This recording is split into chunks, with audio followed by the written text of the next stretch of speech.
한번 따라 하실까요? 예수님께서 밥상을 차려주신 이유. 오늘 본문 말씀은 우리가 너무도 잘 알고 있는 부활 후에 예수님께서 갈릴리 호숫가에서 제자들을 다시 만나시고 그들이 부르심을 받을 때 경험했던 물고기가 많이 잡히는 놀라운 기적, 헛탕을 쳤는데 주님의 명령에 순종하여 그물을 던졌더니 똑같이 많은 물고기가 잡히는 놀라운 기적을 경험할 뿐만 아니라 이후에 제자들의 대표인 베드로를 통하여 다시금 사명을 회복시켜주는 내용이 오늘 본문의 이야기라고 할 수 있습니다. 기록되어 있으니 우리가 너무도 잘 알고 있으니 우리는 그저 그 말씀을 그렇게 받아들이지만 저와 여러분이 이 본문 말씀을 읽을 때 세 가지 정도 질문을 놓치지 말고 해야 됩니다. 첫 번째 질문은 왜 이 물고기 잡는 이야기, 베드로가 다시 시험을 받는 이야기, 요한의 아들 시몬아 네가 나를 사랑하느냐라고 하는 이 질문의 대화의 내용이 요한복음의 마지막을 장식하고 있는가? 자세히 보면 요한복음은 몇 장에서 끝나야 되느냐 하면 20장에서 끝나야 되고 21장은 별책 부록처럼 덧붙여진 것처럼 보인단 말이에요. 덧붙여놨으면 이유가 있어서 붙여놨을 거란 말이에요. 자, 20장이 요한복음 끝이라고 하는 걸 보여주는 구절이 있습니다. 오늘 본문 앞에 나오는 20장 마지막 절인 30절과 31절을 한번 읽어볼까요? 30절 31절 시작. 예수께서 제자들 앞에서 이 책에 기록된지 아니한 다른 표적도 많이 행하셨으나 오직 그것을 기록함은 너희로 예수께서 하나님의 아들 그리스도이심을 믿게 하려 하며 또 너희로 믿고 그 이름을 힘입어 생명을 얻게 하려 함이니라. 요한복음은 사실상 20장 30절 31절로 끝나야 합니다. 왜냐하면 30절과 31절에 요한복음이 왜 기록되었는지를 이야기함으로 대미를 장식하고 있기 때문에 그렇습니다. 요한이 요한복음을 기록한 것은 예수가 하나님의 아들 그리스도임을 증명하려고 그의 전 세계를 기록하고 있고, 더 나아가서 그 예수 그리스도를 믿음으로 말미암아 많은 사람들이 구원을 얻고 영생을 얻게 하려고 하는 목적으로 요한복음이 기록되었다.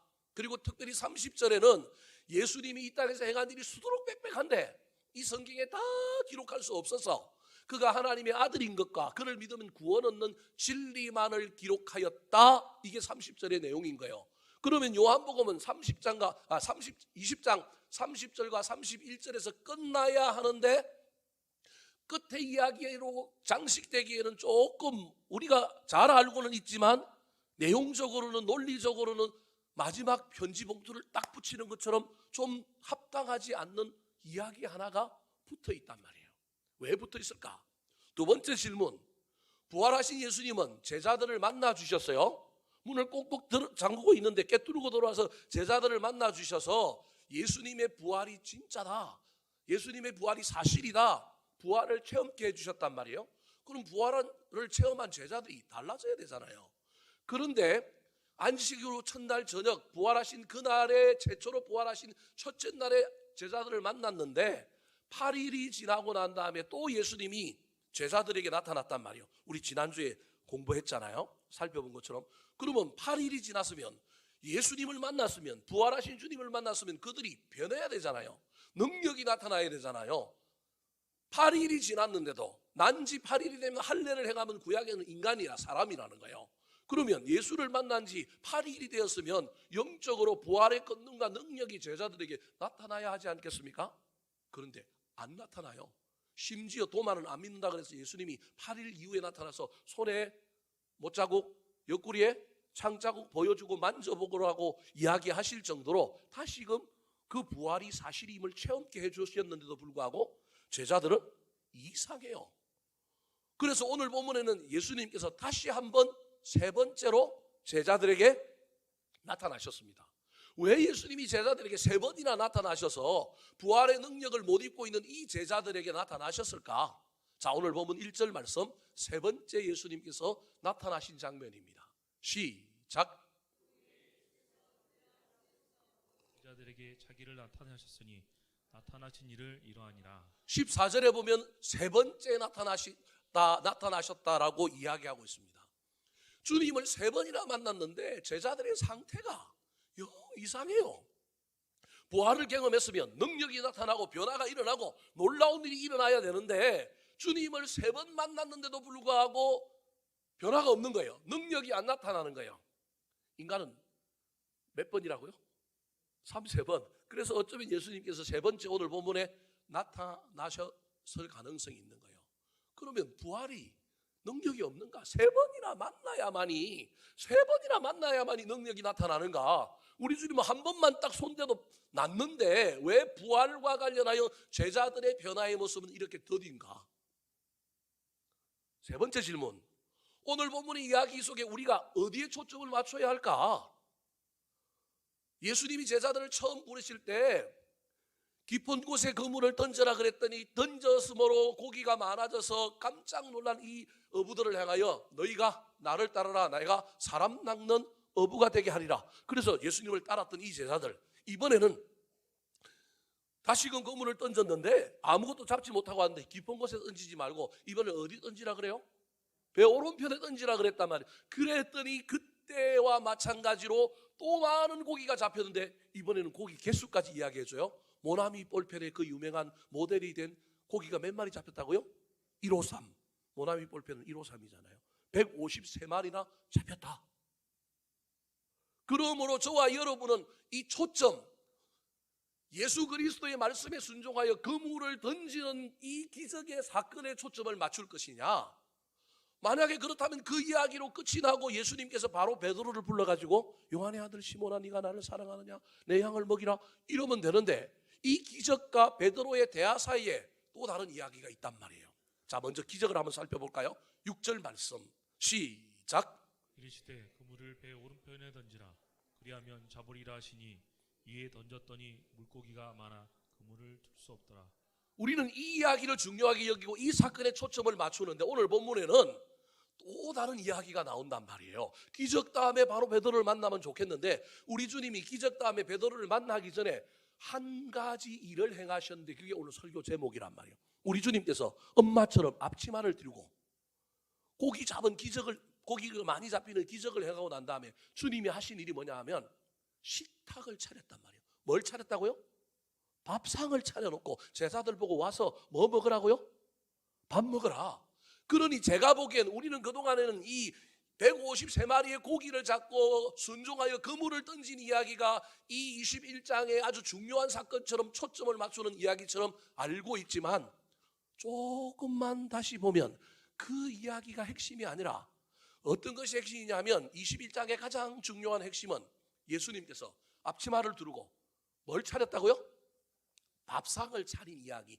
이 이야기가 21절의 핵심이라는 거예요.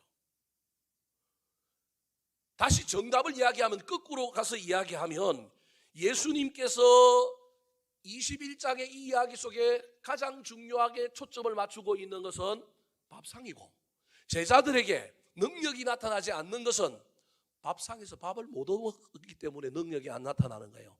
기적만 가지고는 어떤 일이 일어나는 게 아니라 사람은 힘이 나려면 뭘 먹어야 된다고요? 밥을 먹어야 되는데 밥상에서 밥을 못 먹었단 말이에요.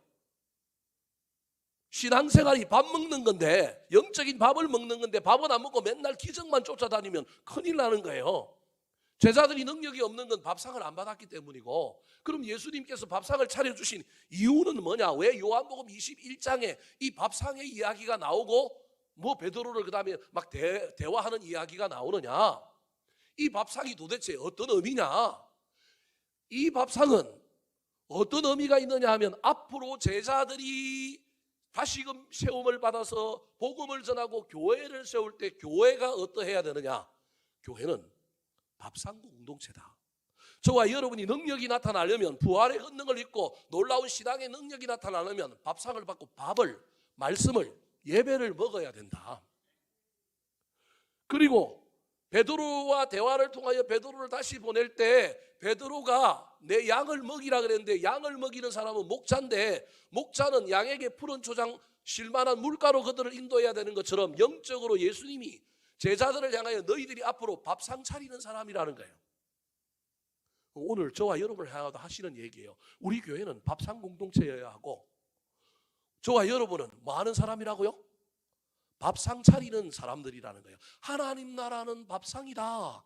그 얘기를 지금 하려고 이 21장을 덧붙여 놓았고, 이 일들을 통하여 앞으로 제자들이 어떤 삶을 살아야 되느냐 하면, 나처럼 실패한 자들, 넘어진 자들에게 뭘 차리라고요? 밥상 차리라는 거예요. 교회는 어떤 곳이라고요? 밥상 차리는 곳이고요. 교회 안에 있는 사람은 왔다 갔다만 하면 안 되고 밥상에서 뭘 먹어야 된다고요? 밥을 먹어야, 예배를 먹고 말씀을 먹어야 할 뿐만 아니라 저와 여러분은 나가서 내 가족에게, 내 남편에게, 내 아내에게, 우리 자식들에게, 내 주변에 있는 사람에게 뭘 차리는 사람이라고요? 밥상 차리는 사람이라는 거예요. 세세하게 들어가 봅시다. 그럼 예수님께서 밥상을 차려주신 이유는 무엇일까요? 이 밥상의 의미가 무엇을 의미할까요? 첫 번째입니다. 따라 하시겠습니다. 용서와 은혜의 밥상. 예수님께서 차려주신 밥상은 용서와 은혜의 밥상이고, 교회는 어떤 곳이어야 하느냐 하면 용서와 은혜의 밥상이 있는 곳이어야 하고, 저와 여러분은 어떤 삶을 살아야 하느냐 하면 용서와 은혜의 밥상을 차리는 사람이에요. 매몰차게 사람들 내 곁으로 가까이 오지 못하게 하는 것이 아니라, 저와 여러분은 그 사람이 잘나서, 그 사람이 똑똑해서, 그 사람이 나를 잘 대해줘서 야 나랑 같이 밥 먹자, 또는 밥은 아니더라도 어떤 정서적인 차원, 인격적인 차원에서 사람들에게 밥상을 차려주는 것 같은 관계를 유지하는 사람이 되면 안 된다라는 거예요. 예수님의 고난의 때 제자들은 배신하고 도망을 갔습니다. 도망갔는데 예수님이 그들을 찾아가서 다시 만나 주셨는데도 볼품이 없어요. 여전히 무기력해요. 두 번이나 만나 주셨는데도 제자들이 부활의 능력을 갖지 못해요. 우리 주님이 아신 거예요. 저들에게 뭘 차려줘야 되겠다? 밥상을 차려줘야 되겠다. 저들이 밥을 먹어야만이, 밥상에 들어와야만이 가족인 줄 알겠다. 패배감, 죄책감 이런 것 때문에 어찌할 줄을 몰라하고 능력이 나타나지 않는 이 제자들을, 가족 공동체는 밥상에 들어앉아서 밥을 먹는 건데 내가 차려준 밥상에 너희들이 들어오므로 너는 이제 받아들여졌다, 용서받았다, 놀라운 은혜가 넘치는 밥상을 경험하게 해주려고 우리 주님께서 뭘 차리느냐 하면 밥상을 차렸다는 거예요. 오늘 본문의 제자들의 모습은 영 이상합니다. 먼저 3절을 같이 한번 읽어볼까요? 시작. 들어가 나는 물고기 잡으러 가노라 하니 그들이 우리도 함께 가겠다 하고 나가서 배에 올랐으나 그날 밤에 아무것도 잡지 못하였더니. 물고기 잡으러 가노라라고 하는 말은 단순히 기다림에 지쳐서 심심풀이 차원에서 물고기 잡으러 간다는 얘기가 아니라, 난 주님이 갈릴리로 가라고 해서 갈릴리 가서 기다리는데 주님이 하도 안 오니 나는 이제 이 제자 생활을 때려치우고 고기 잡는 나의 옛날의 생업으로 돌아가겠다라고 하는 베드로의 결단이에요. 여러분, 기다림은 우리를 참 힘들게 합니다. 내 때에 내 시간에 뭔가 이루어지지 않으면 우리는 과거로 돌아가고 옛날로 돌아가고 가는 길을 멈추려 하는 성정을 가진 사람이 저와 여러분인 거예요. 베드로가 부활의 능력도 입지 못하고, 베드로가 이미 주님을 2번이나 만났는데도 불구하고 3번째 만나려고 우리 주님이 기다리라고 그랬는데 못 기다리고 고기나 잡으러 가겠다는 거예요. 그런데 베드로만 가요? 7명의 제자들이 1절에 보니까 같이 있었는데 그 7명의 제자들이 동일하게 뭐라고 얘기해요? 우리도 함께 가겠다. 그러면 보십시오. 이미 고난의 때 배신했죠. 2번이나 만나줬는데도 능력이 없죠. 3번째 기다리라 그러는데 그 기다림도 온전히 채우지 못하고 자신들의 삶의 자리로 도망갔던 이들. 근데 예수님께서 나타나셔서 그런 자들에게 뭘 차려주셨다고요? 밥상을 차려주시고 와서 뭐 먹으라고요? 밥 먹으라는 거예요. 12절 말씀 같이 한번 읽어볼까요? 시작. 예수께서 이르시되 와서 조반을 먹으라 하시니 제자들이 주님이신 줄 아는 고로 당신이 누구냐 감히 묻는 자가 없더라. 할 말이 없는 유구무원인 거예요. 여러분, 고대로부터 밥상이라고 하는 것은 엄청나게 중요합니다. 밥상은 가족이라고 하는 것을 의미합니다. 가족이라고 하는 말은 가족 될 만해서 능력이 있어서 괜찮아서 가족이 된 게 아니고요, 미우나 고우나 못 사나 잘 사나 잘난 놈이나 못 산 놈이나 가족은 다 밥상에 둘러앉아서 밥을 먹는 거예요. 근데 못난 놈이, 속 썩인 놈이 아무것도 묻지 않고 부모님이, 아버님이 밥상에 불러서 따뜻한 밥 한 끼를 먹여줄 때 그 못난 놈이 눈물이 날까요, 안 날까요? 눈물이 나게 마련인 거예요. 탕자가 유산 받아가지고 먼 타국에 가서 허랑방탕하게 살았는데 거지가 돼갖고 돌아옵니다. 아버지가 하메나 저메나 우리 아들 오나 목을 빼고 기다리는데 저 멀리 보는데 머리도 안 감고 머리도 막 안 자르고 막 이상한 옷을 입고 도저히 알아볼 수 없는 사람인데도 불구하고 탕자의 아버지는 탕자를 어떻게 해요? 알아봅니다. 쫓아가서 뭐해요? 아이고 들어온 거지 놈을 뭐해요? 깨안아요. 뭐도 맞춰요? 입도 맞춰요. 일반적으로는 할 수 없습니다. 그런데 아들이잖아요. 가족이잖아요. 그 입을 맞추는 거예요. 손에 가락지를 끼워주고 옷을 다 새롭게 입혀주고 신발도 신겨주고 그 다음에 뭐 하라고요? 소잡아라. 그리고 뭐 하는 거예요? 잔치하는 거예요. 여러분 이게 교회라는 거예요. 이게 저와 여러분이 살아야 할 삶이라는 거예요. 우리는 나한테 잘하는 사람, 이쁜 사람, 잘난 사람, 똑똑한 사람, 괜찮은 사람들에게만 밥상을 베풀어주는 사람이 아니라는 거예요. 직장에서 직장 생활하는 회사원들이 점심때가 되면 밥을 먹으러 갑니다. 대부분의 회사들이 식대를 보존하거나 점심값을 줍니다. 뭘 시켰으니? 일을 시켰으니. 그때 그 직장인들이 먹는 밥은 일을 했기 때문에 일의 대가로 먹는 밥이기 때문에 죄송합니다. 직장인들 감사함이 없을 가능성이 많습니다. 일꾼은 자기가 먹는 밥을 당연하게 먹는 밥이라고 생각합니다. 그래서 일꾼은 밥을 볼 때 익었나 안 익었나 잘 됐나 안 됐나 반찬이 맛있나 맛이 없나 뭐 할 가능성이 있느냐 하면 타박할 가능성이 있습니다. 그런데요 죄인된 사람은 밥상에 앉는 것만으로도 뭐해요? 감사한 겁니다. 이게 교회라는 거예요. 지금 제자들의 이야기를 통하여 이 제자들이 잘한 것이 하나도 없는데도 불구하고 주님이 앞으로 그 제자들이 살아야 될 삶이 뭐냐 하면 어떤 삶이냐 하면 밥상 공동체다라고 하는 것을 알려주기 위하여 너희들이 내가 했던 것처럼 세상에서 그런 삶을 살아라. 교회는 용서가 있는 곳이요 받아들이심이 있는 곳이요 교회는 은혜가 넘치는 곳이어야 될 뿐만 아니라 저와 여러분이 은혜를 받아서 이 밥상에서 밥을 먹은 사람이라고 한다면 우리는 앞으로 세상 사람들과 관계 영역에서 이 용서와 은혜의 밥상을 차려낼 줄 아는 사람들이 되어야 합니다. 사랑하는 성도 여러분, 왜 우리에게 능력이 없습니까? 저와 여러분이 은혜 받은 자요 용서받은 자라고 하는 이 놀라운 경험이 없기 때문에 그렇습니다. 아마 제자들이 이 밥상에 앉았을 때 처음에는 앉을 수 없는 자리에 앉아있고 그래서 감히 묻는 자들이 아무도 없었잖아요. 예수님이 누구냐고 얼마나 부담스럽겠습니까? 그런데 그 부담스러운 존재들을 다 받아주고 그 밥상에 앉게 하신 그 놀라운 이야기, 이 이야기가 교회다. 이 이야기가 앞으로 너희들이 살아야 할 삶이라고 이야기하고 있는 것입니다. 사랑하는 성도 여러분, 우리 교회는 용서와 은혜가 넘치는 밥상이 차려지는 교회가 되었으면 좋겠습니다. 저와 여러분이 인간적으로 부족하기 때문에 때로는 욱하고 때로는 우리도 칼날 같고 때로는 우리도 따지기를 좋아하지만 그것보다 훨씬 더 많은 시간과 사람들에게 이 용서와 은혜의 밥상을 차려내는 아름다운 인생들이 되기를 우리 구주 예수 그리스도의 이름으로 축원합니다. 두 번째, 예수님이 밥상을 차려주신 이유는 무엇일까요? 이 밥상의 의미는 무엇일까요? 따라 하시겠습니다. 치유와 회복의 밥상. 부활의 능력은 그 기적을 체험했다고 그걸 봤다고 그냥 생기는 것이 아니라 능력은 반드시 치유와 회복 다음에 일어나는 겁니다. 자격이 없는 제자들이 예수님의 밥상에 앉았습니다. 주님을 몇 번 만나도 부활의 능력이 나타나지 않는 이들은 그들 속에 있는 죄책감, 그들 속에 있는 썬뿌리, 그들 속에 있는 실패가 어떻게 돼야 되느냐 하면 치유가 되어야 합니다. 옛날로 돌아가서 첫사랑을 회복해야 합니다. 그래서 교회와 저와 여러분은 어떤 사람들이 다시 세워지도록 만들 때 우리는 그 사람들을 치유하고 회복시키는 사람과 교회가 되어야 합니다.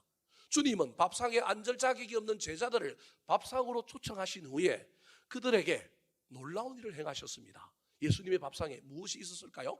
9절 말씀 시작. 육지에 올라오니 숯불이 있는데 그 위에 생선이 놓였고 떡도 있더라. 뭐가 있었다고요? 숯불이 있고 생선과 떡 3개가 상징적으로 놓여 있는 거예요. 숯불은 어떤 숯불이냐면 예수님께서 겟셋마네 동산에서 기도하신 후에 잡혀가셨던 곳이 대제사장 가야바의 집인데 그곳에서 옷을 뺏기고 막 예수님이 막 고통을 당하고 고난을 당했는데, 그때 경비원들이 예수 그리스도가 도망갈까 봐 마당에 옹기종기 앉아갖고 뭘 피워놓고 있었어요? 숯불을 피워놓고 있었단 말이에요. 그때 베드로가 몰래 들어가서 자기도 경비원인 것처럼 그 숯불을 탁 쬐고 있는데 여자 계집종 하나가 나타나서 뭐라고 얘기해요? 너 예수님과 같이 다니던 사람이지, 너 갈릴리 출신이지, 너 그들의 한패지. 그때 베드로가 뭐라고 얘기해요? 아니라고. 두 번째는 어떻게 해요? 맹세하며 난 절대 그 사람하고 같이 안 다녔다, 내가 맹세한다. 세 번째는 뭐라고 부인해요? 저주하면서 나 저런 사람 따라다니면 내가 손에 장을 지진다, 나 그냥 후레자식이다, 막 이러면서 예수님을 부인했을 때 그 앞에 앉아 있었던 것이 뭐라고요? 숯불인 거예요. 베드로는 저 숯불을 보는 순간 뜨끔했을 겁니다. 사람이 가지고 있는 상처, 연약함, 실패를 건드리지 않고 잘 포장해주고 덮어주는 것이 얼마나 중요한지 모릅니다. 그러나 덮어주는 것만은 능사가 아닙니다. 덮어놨다고 이게 가만히 있는 게 아니라 사라지는 게 아니라 언젠간 꿈틀거리고 나올 겁니다. 그래서 드러나야 합니다. 직면해야 합니다. 치유되어야 합니다. 우리 주님은 그 숯불을 보여주시고 난 다음에 베드로가 부인했던 장면을 떠올리게 만들고, 더 나아가서 그 다음에 하신 일이 뭐냐 하면 생선과 떡을 구웠다가 주셨습니다. 저 생선과 떡이 무엇이냐면 베세다 들녘에서 예수님께서 축사하시고 오병이어의 기적을 행하셨을 때 사용되었던 떡과 고기를 연상시키는 거예요. 주님의 놀라운 역사, 그래서 우리가 먹고 기뻐했던 것, 숯불이 치욕이라고 한다면 생선과 떡은 기쁨과 자유, 축제를 이야기하는 거예요. 들녘이지만 헤롯의 궁전에는 악사들이 수많은 뷔페 음식을 놓고 그렇게 보냈지만 생일잔치 마지막에 세례요한의 목을 당당 치는 비극의 장소로 바뀌었다고 한다면 들녘이지만 그곳에는 예수님이 있었더니, 예수님이 축사했더니 배부르게 먹고 12강줄이가 남는 놀라운 이야기가 일어났던 생선과 떡인 거예요. 그러니까 치욕과 수치는 씻어지고 날아가고 우리 주님이 주셨던 그 놀라운 기쁨이 회복되는 역사에 있는 거예요. 근데 여기에 우리 주님께서 하나 더 행하시는 일이 있습니다. 10절 말씀 시작. 그래서 이르시되 지금 잡은 생선을 좀 가져오라 하시니, 예수님이 숯불도 준비하고 떡도 가져오고 생선도 가져와 굽는데 예수님이 묘한 말을 하나 하십니다. 얘들아, 너희가 잡은 생선도 좀 뭐하라고요? 가져와라. 그리고 그 생선을 굽는 거예요. 여러분, 여기서 우리 주님이 하시는 그 있는 놀라운 방법이 뭐냐 하면 그들을 인정해 주시는 거예요. 그들이 잡은 고기를, 예수님이 잡은 고기만 줘도 되는데 그들이 잡은 고기를 가지고 오게 하셔서 그들의 고기를 구워줌으로 그들에게 자신들의 행한 어떠한 참여, 자신들의 행한 일들을 하나님께서 인정해 주시는 거예요. 자기들이 잡은 고기도 예수님도 먹고 자기들도 먹게 하고, 예수님이 가져온 고기도 예수님도 먹고 자기들도 먹게 하는 상호 교환, 상호 호환의 놀라운 이야기를 통하여 받아들여 주는 거예요. 인정해 주는 거예요. 상처는 날아가게 만들고 마음은 치유되게 만들고 받아들여짐을 통하여 놀라운 회복이 일어나게 만드는 거예요. 밥상에 앉았으면 깨적거리지 말고 은혜로 밥을 먹어야 되고, 밥을 먹었으면 힘이 생기는 거예요. 치유가 일어나는 게 당연한 겁니다. 사랑하는 성도 여러분, 저와 여러분은 밥상을 대할 때 어떤 사람들입니까? 우리는 일꾼처럼 당연히 먹어야 할 밥상, 내 밥상이라고 우리는 예배의 밥상에 앉아서, 교회의 밥상에 앉아서 타박하고 있는 사람입니까? 아니면 그 밥상에 있는 말씀과 찬양과 은혜와 기도를 먹고 우리는 치유되고 회복되어서 이 공간을 나가는 사람입니까? 수많은 한국교회 많은 사람들이 교회 안에서 예배를 드리는데 예배의 밥상에 앉았다 가는데 전부 먹을 것이 없다고 그렇게 한탄하며 나간다고 한다면 얼마나 억울합니까? 우리 교회 밥상에 먹을 것이 있었으면 좋겠습니다. 많은 사람들이 먹고 치유가 일어났으면 좋겠습니다. 회복이 일어났으면 좋겠습니다. 더 나아가서 우리가 누군가에게 이 밥상을 차려줬으면 좋겠습니다. 왼수 같은 남편에게도 남편이 꼭 나한테 잘했으면 차려주는 것이 아니라, 사랑할 만한 사람에게 사랑을 베푸는 것이 아니라, 저와 여러분이 부활의 능력을 입고 의지적으로, 인간적으로는 힘들지만 누군가에게, 자격도 없는 사람에게 그 밥상을 차려주고 그들을 인정해주고 그들을 수용해주고 그들을 사랑해줌으로 말미암아 누군가가 회복되고 자녀가 회복되고 남편이 회복되고 아내가 회복되고 주변에 있는 사람들이 회복되어서 놀라운 일을 행하는 것을 경험하게 되기를 우리 구주 예수 그리스도의 이름으로 축원합니다. 마지막입니다. 예수님께서 차려주신 밥상은 어떤 밥상일까요? 따라하시겠습니다. 사명과 순종의 밥상. 자, 자격 없는 사람들을 밥상에 앉게 해주신 분이 예수님입니다. 그것이 교회여야 합니다. 그것이 저와 여러분의 삶이어야 합니다. 그리고 그 밥상에서 들어와서 먹고 마시는 사람들은 뭐가 일어나야 되느냐 하면 치유와 회복이 일어나야 합니다. 치유와 회복이 일어나면 힘이 생긴 겁니다. 밥을 먹고 힘이 안 생기고 저처럼 뚱뚱해지기만 한다면 곤란하겠죠. 밥을 먹었으면 힘이 생겨야 하지 않겠습니까? 그러면 힘이 생겼다면 그 힘으로 뭐 해야 될까요? 일해야 하지 않겠습니까? 밥 먹고 일 안 하지 않고 놀면 큰일 나지 않겠습니까? 오늘 본문에도 예수님께서 제자들을 향하여 일하는 사명에 대하여 이야기하고 있습니다. 15절 말씀 같이 한번 읽어볼까요? 시작. 그들이 조밥 먹은 후에 예수께서 시몬 베드로에게 이르시되 너의 아들 시몬아 내가 이 사람들보다 나를 더 사랑하느냐 하시니 이르시되 주님 그러하나이다. 내가 주님을 사랑하는 줄 주님께서 아시나이다. 이르시되 내 어린 양을 먹이라 하시고. 예수님께서 밥상을 다 하고 밥상을 물리시고 난 다음에 제자들의 대표인 베드로를 부르시고 난 다음에 저 이야기를 하시는데 3번이나 해요. 15절, 16절, 17절이 예수님과 베드로의 3번에 대한데 조금씩 차이는 있지만 저 대답이 질문과 대답이 똑같은 내용을 3번이나 이야기하는 거예요. 왜 3번이나 이야기했느냐? 베드로가 3번 부인했기 때문에 3번 이야기했다 그렇게 해석하기도 하지만 제가 보기엔 그 해석보다는 무슨 해석이 더 많으냐 하면 강조하고 있는 겁니다. 3번을 통하여 밥상을 차려야 할 제자들이 내 양을 먹이라 그랬는데 양을 먹여야 될 사람들이 그 양에게 밥상을 베풀 때 어떻게 밥상을 차려주는 사람이 되어야 할까를 알려주기 위하여 의도적으로 제자들에게 특별히 베드로에게 저 질문을 하고 있는 거예요. 저 질문에 나타난 중요한 포인트 첫 번째, 베드로를 향하여 부를 때 뭐라고 불러요? 요한의 아들 시몬이라고 불러요. 이미 이름을 뭘로 바꿔주셨어요? 베드로로 바꿔주셨는데 베드로는 반석이어야 하는데 지금 현재 베드로의 모습이 어떤 모습이냐 하면 시몬이란 말이에요. 또 다르게 얘기하면 예수님께서는 베드로 보고 너의 옛날의 모습을 잊어버리지 않는 반석이 되어라. 네가 베드로 되었다고 깜짝 뭐가 바뀐 줄 알고 착각하며 살면 안 된다. 그러면 교만해진다. 네가 베드로인 줄 알고 막 주님 앞에 다 버릴지라도 나는 안 버립니다. 죽을지언정 따라가겠습니다. 그렇게 했는데 너의 본질이 뭐냐? 네가 흔들리는 갈대 시몬이었다. 그래서 예수님께서 양을 먹이는 이 사람에게 네가 베드로가 되어서 양을 먹이려고 하면 네가 교만해져 가지고 먹을 놈 안 먹을 놈 네가 가릴 거라는 거예요. 그러지 마라. 네가 흔들리는 갈대이기 때문에 겸손하게 네 스스로 이 밥을 먹을 사람 먹지 않을 사람 판단하지 말고 너는 겸손하게 밥상 차리는 사람 되어라. 겸손한 밥상 차리는 사람이 되어라고 알려주기 위하여 요한의 아들 시몬아라고 부르는 거예요. 두 번째, 네가 이 사람들보다 나를 더 사랑하느냐라고 묻습니다. 사역자에게 요구해야 될 것은 사역의 대상자들에 대한 사랑이 있느냐 없느냐고 물어야 되는데 예수님께서 네가 네 양을 사랑하느냐 이렇게 물어야 되는데 그렇게 묻지 않고 뭐라고 묻느냐면 너 나 사랑하니라고 묻고 있는 겁니다. 여러분 이 질문이 왜 중요하냐 하면 밥상을 차리는 사람은 남편이 죄송합니다.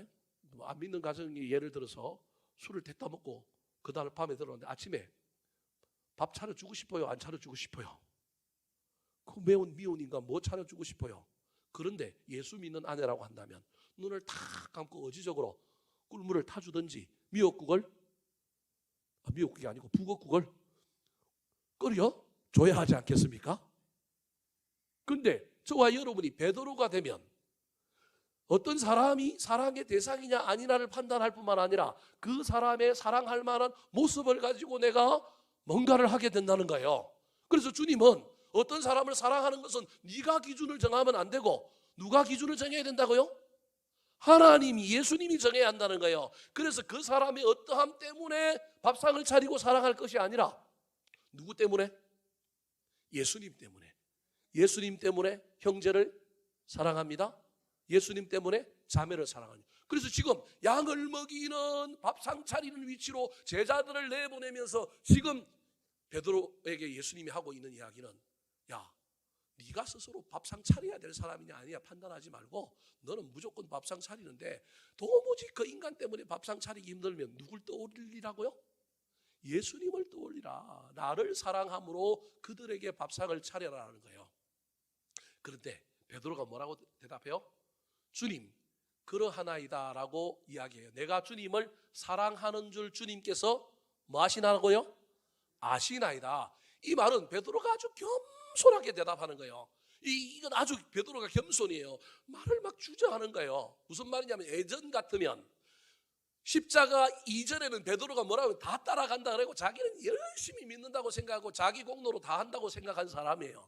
그래서 예수님을 자기를 따를 때 어떻게 사랑하며 따른다고 생각했느냐 하면 하나님이 인간을 사랑하는 영원한 사랑, 아가페적인 사랑으로 자기는 하나님을 사랑하고 예수 그리스도를 사랑하고 따진다고 알았는데 십자가 사건을 경험하면서 자기의 사랑이 그 사랑이 아니라는 걸 아는 거예요. 근데 주님이 지금 나보고 그 사랑할 수 있느냐라고 묻는 걸로 베드로가 이해한단 말이에요. 그 사랑을 할 수 없습니다라고 고백하면서 나는 하나님의 아가페적인 사랑이 아니라 친구가 친구를 사랑하는 그 사랑, 필레오라고 하는 사랑을 합니다. 친구가 친구를 사랑하는 건 할 때도 있지만 뭐 할 때도 있어요. 못 할 때도 있잖아요. 그래서 아무리 좋은 아삼육의 친구라고 할지라도 열심히 지내다고 때로는 싸워갖고 뭐예요? 삐지기도 하잖아요. 그러니까 지금 베드로는 뭐라고 얘기하냐면 지금 겸손해져 가지고 내가 하나님이 우리 인간을 사랑하는 그 사랑으로는 사랑할 수 없고 나는 그냥 어떻게 사랑할 수 있느냐 하면 그냥 형제가 형제를 사랑하는, 이웃을 사랑하는 그 사랑 정도로는 사랑할 수 있는 줄 주님 아시지 않습니까? 이런 난데 왜 나보고 뭘 먹이라고요? 양을 먹이라고 하십니까? 양을 먹이려면 주님의 사랑이 넘쳐야 되고 그 사랑이 가득해야 되는데 나는 그런 사랑 없는데 왜 그런 사랑을 가진 나보고 양 먹이라고 하십니까? 주님 아시지 않습니까? 내가 뭐가 없다고요? 자격이 없는 사람인 줄 아시지 않습니까? 라고 대답하고 있는 거예요. 베드로 겸손해진 거예요. 근데 우리 주님이 그럼에도 불구하고 뭐라고 얘기하고 있는 거예요? 내 양을 먹이라는 거예요. 무슨 말이냐 하면 자격이 있느냐 없느냐를 상대방을 보고 따지지도 말고 너도 네 스스로 무슨 일을 함에 있어서 내가 능력이 되냐 안 되냐 따지지 말라는 거예요. 지금 주님께서 내 양을 먹이라고 하는 이 이야기의 핵심은 뭐냐 하면 양을 먹일 수 있어서 먹이는 것도 아니고 그 양이 먹을 만한 존재라서 먹이는 것도 아니라는 거예요. 오로지 누가 명령하셨으니 주님이 명령하시니 그 일을 하면 된다는 거예요. 저와 여러분이 일함에 있어서 내가 그 일을 할 만한 능력이 있어서 하는 것도 아니고 내가 그 일을 함에 있어서 그 사람들이 그걸 받을 만한 자격이 있어서 그 일을 하는 것도 아니라는 거예요. 오늘 본문에 보면 예수님께서 제자들에게 얘들아 고기가 있냐라고 물어요. 고기를 한 잔 잡고 허탕치고 있는데 이때 얘들아 고기가 있냐고 할 때 예수님이 예수님을 드러내지 않고 이때 예수님이 그렇게 물어보는 건 새벽에 수산시장에 경매업자처럼 나타나셔서 뭐라고 얘기했냐면 내가 너희들에게 경매할 고기 받아갈 만한 고기가 있느냐, 나한테 팔 만한 고기가 있느냐라고 물으시는 장면이 얘들아 고기가 있느냐 이때 하는 얘기예요. 우리는 성경을 읽을 때 이때 예수님이 권위를 갖고 얘기하고 다 알아봤다고 얘기했는데 제자들이 예수님을 못 알아봤어요. 경매업자, 수산시장의 경매업자처럼 예수님이 나타나고 뭐라고 얘기하냐면 나한테 팔 고기 있느냐 물어보는 거예요. 그 제자들이 뭐라 그래요? 없다 그래요. 그랬더니 이 경매업자가 뭐라고 얘기하는 거예요? 배 오른편에 금을 던져보라는 거예요. 여러분 우리는 이때 목사님들에게 뭐라고 배웠는지 이걸 순종이라고 배웠다는 거예요. 순종 아니에요. 여러분 고기를 잡으려고 그물을 던졌는데 그물을 끌어얹었는데 자기들 생각에 전문가의 뱃놈들이잖아요. 전문가잖아요. 어디에 고기가 있는지 잘 아는데 얼토당토 아는 사람이 한 사람 나가고 뭐라고 얘기해요? 오른편에 그물을 던지라 그래요. 여러분 그물을 던졌다가 다시 그물을 던지는 일이 쉬운 일이 아니에요.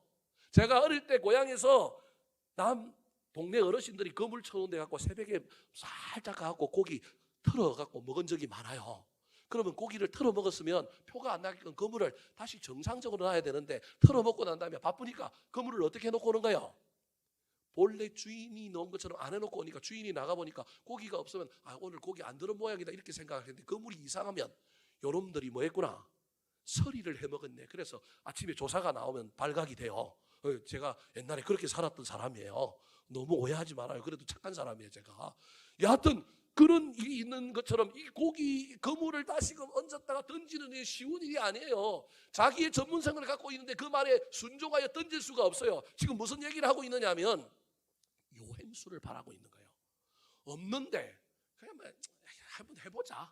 저 사람의 말에 근의가 있어서 그런 것도 아니고, 저 사람을 신뢰해서 그런 것도 아니고, 그냥 나한테 뭐가 없는데 그냥 뭐 안 되는 거 한 번이라도 해보자라고 하는 요행수로 그물을 던졌는데 아다리가 맞아서 걸렸다고 한다면, 야, 그런 것도 하는데 내가 하는 말을 안 할래? 지금 예수님이 물어보는 말이 그 말이라는 거예요. 우리는 그거 순종해서 예수님인 줄 모르고 한 말을 했는데 그게 무슨 순종이에요? 예수님의 권위, 예수님이 자기를 밝힌 것도 아니고 경매업자처럼 나타나고 그물을 한번 던져봐 그랬는데 그물을 던졌단 말이에요. 그건 순종이 아니고 뭘 바라고 한 거라고요? 요행수를 바라고 한 거예요. 요행수를 바라고도 했더니 고기가 잡히는데, 요행수가 아니라 진짜 주님이 하셨다고 한다면 그때 이성이 팡팡 돌아가가지고 이게 잡힌다 안 잡힌다 받을 만하다 안 받을 만하다 이거 안 따지고 경매업자가 한 말에 했잖아요. 그런 것처럼 앞으로도 너희도 밥상 차릴 때 어떻게 하라는 거예요? 그렇게 하라는 거예요. 이게 된다 안 된다, 나한테 지금 능력이 있다, 우리 교회가 할 만한 능력이 있어 이 일을 한다, 저걸 받는 사람은 괜찮은 사람이라서 받을 수 있다, 그거 따지지 말고, 상대방도 따지지 말고, 나의 현재의 상황과 여건도 따지지 말고 주님이 명령하시면 뭐 하라고요? 순종하라. 그것을 알려주기 위하여 밥상을 펼친 거예요. 그래서 고기 주고 먹을 수 없는데도 먹으라 그러니까 어쩔 수 없이 먹으면서 눈물 뚝뚝 흘리면서 이 예수님의 제자 대화 가운데 베드로가 서 있는 거예요. 말씀을 마치려고 합니다. 사랑하는 성도 여러분, 우리 교회가 밥상 공동체가 되었으면 좋겠습니다. 자격 없는 사람들이 다 왔으면 좋겠습니다. 저와 여러분이 혹시 예수를 믿는다고 너무 오래 믿어서 우리는 자격 있는 사람인 줄 알고 예배 밥상에 찾아와서 은혜로 밥을 먹는 것이 아니라 익었는지 안 익었는지, 제대로 됐는지 안 되었는지 따지고 있는 사람은 아닙니까? 치유가 일어나지 않습니다. 회복이 나타나지 않습니다. 능력이 임하지 않습니다. 그곳에서 하나님을 만나시고 치유와 회복을 경험하고 난 다음에 우리도 양을 먹이는 밥상을 차리는 사람이 되었으면 좋겠습니다. 저와 여러분의 삶에 나의 능력이 어떠하냐, 내가 자격이 있느냐 없느냐 따지지 마시고, 상대방이 받을 만하냐 어떠하냐 그거 너무 따지지 마시고 온전히 그들에게 사랑을 베푸는 저와 여러분 되기를 예수님의 이름으로 축원합니다. 한번 따라 하실까요? 예수님께서 밥상을 차려주신 이유, 용서와 은혜의 밥상, 치유와 회복의 밥상, 사명과 순종의 밥상.